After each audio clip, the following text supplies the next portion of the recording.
വിത്തിലാണ് സ്വർഗമെന്ന് പറയും. എന്തുകൊണ്ട് വിത്തിൽ സ്വർഗമെന്ന് പറയുന്നത്? അതിന് പിന്നെ പ്രയത്നമുണ്ട്. അത് വിത്തിൽ വൃക്ഷമാകണമെങ്കിലും അതിന് ഫലം കിട്ടണമെങ്കിലും അതിന് പ്രയത്നം വേണം. കല്ലിൻ്റെ പുറത്തിട്ടാൽ കിളിക്കില്ല. കല്ല് ഇട്ടിട്ട് അതിൻ്റെ പുറത്ത് കല്ല് കയറ്റി വെച്ചാലും കിളിക്കില്ല. മരുഭൂമിയിലിട്ടാൽ കിളിക്കില്ല.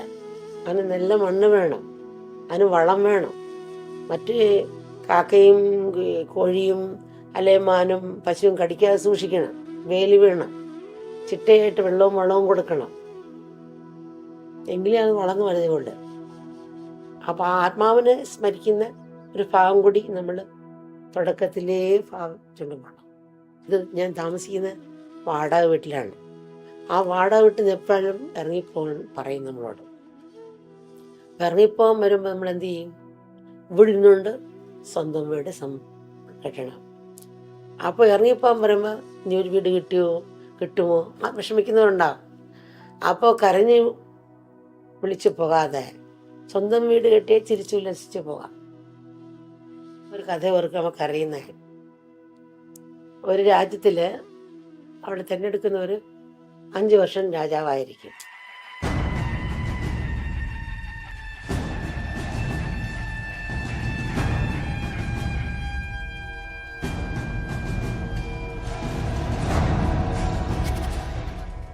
പക്ഷെ 5 വർഷം രാജാവായി കഴിഞ്ഞാൽ അടുത്തൊരു നടുക്കുള്ളൊരു വലിയ ദ്വീപുണ്ട്. അവിടെ നിറയെ ക്രൂരമൃഗങ്ങളും മറ്റുള്ളതൊക്കെയാണ്. എന്നിട്ട് ബോട്ടിൽ കയറ്റി ആ ദ്വീപിലേക്ക് കൊണ്ടങ്ങ് വിട്ടേക്കും. ആ മൃഗങ്ങൾ കടിച്ചു കയറിയവരെ കൊല്ലും. അപ്പോൾ ഈ രാജാവാകാനുള്ളവർക്ക് ആഗ്രഹം ഉണ്ടല്ലോ. രാജാവായി കഴിഞ്ഞാൽ ഓരോ ദിവസവും പിന്നെ അവർക്ക് വിഷമാണ്. ബോട്ടിലോട്ട് കയറുന്ന സമയത്ത് കരഞ്ഞു വിളി വെച്ചാണ് പോകുന്നത് തന്നെ. ഒരു രാജാവായിട്ട് കയറി കഴിഞ്ഞാൽ പിന്നെ അവരുടെ മുഖം കയറാൻ വേണ്ടി ആവേശമുണ്ട്. കയറിക്കഴിഞ്ഞാൽ മുഖം ഇങ്ങനെ വാടി വളരെയിരിക്കും. അപ്പം ഒരു രാജാവ് മാത്രത്തിൽ ചിരിച്ചുല്ലസിച്ചിരിക്കുന്നു. ഓരോ ദിവസവും കഴിയുമ്പോൾ നല്ല പ്രശ്നമാണ്. അങ്ങനെ ആ രാജാവിന് 5 വർഷം കഴിഞ്ഞ് ബോട്ടിലേക്ക് കയറ്റിയപ്പോഴും നല്ല ചിരിച്ചുല്ലസിച്ചിരിക്കുന്നു. അപ്പോൾ കൊണ്ടുചെന്ന് ആക്കുന്ന ആൾ ചോദിച്ച്, എല്ലാ രാജാക്കന്മാരും ഈ ബോട്ടിൽ കയറിയാൽ കരയാൻ തുടങ്ങും, അങ്ങ് മാത്രം വളരെ ചിരിച്ചുല്ലസിച്ചിരിക്കുന്നു, എനിക്ക് മനസ്സിലാകുന്നില്ല. രാജാവായിട്ട് കയറിയപ്പോഴും കൊട്ടാരത്തിൽ എല്ലാവരുടെയും ചിരിച്ച് നല്ലവണ്ണം പെരുമാറി, ജനങ്ങളെ നല്ലപോലെ സ്നേഹിച്ചു. മറ്റുള്ളവർക്ക് അത്ര ഉറക്കമൊന്നുമില്ല, ടെൻഷനായിട്ട് എപ്പോഴും റെസ്ലെസ്സും ടെൻഷനായിട്ട് കാണാം. രാജാവിൽ അങ്ങനെ കണ്ടിട്ടേ ഇല്ല, എപ്പോഴും പ്രശ്നമായി കണ്ടു.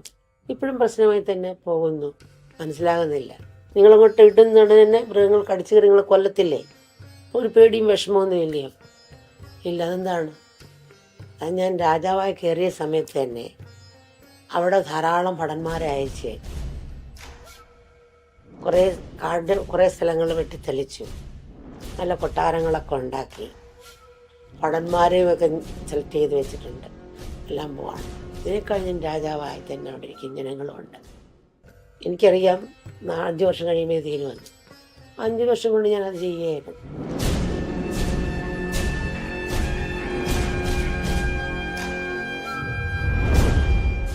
അതുപോലെ നമുക്ക് ഈ സ്ഥാനം രാജസ്ഥാനം തന്നെയാണ്, യാചകനല്ല. അപ്പം നമ്മൾ ഇവിടെ ഇരുന്നുകൊണ്ട് നമ്മൾ നേടേണ്ടത് നേടണം. അതുകൊണ്ട് ഈ വാടക വിട്ടെന്ന് ഇറങ്ങി പോകാൻ പറയുമ്പോൾ കരഞ്ഞു വിളിച്ച് പോകാതെ നമ്മൾ ആ ചിരിച്ചുല്ലസിച്ച് പോകാം. ഞാൻ സ്വന്തം വീട് കിട്ടിയിട്ടുണ്ട്, ഞാൻ സ്വന്തം വീട്ടിലേക്ക് പോവുകയാണ്.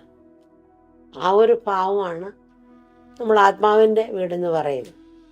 എപ്പോഴാണ് മരണം വന്ന് നമ്മുടെ വാതിലിൽ മുട്ടുന്നതെന്ന് നമുക്കറിയില്ല.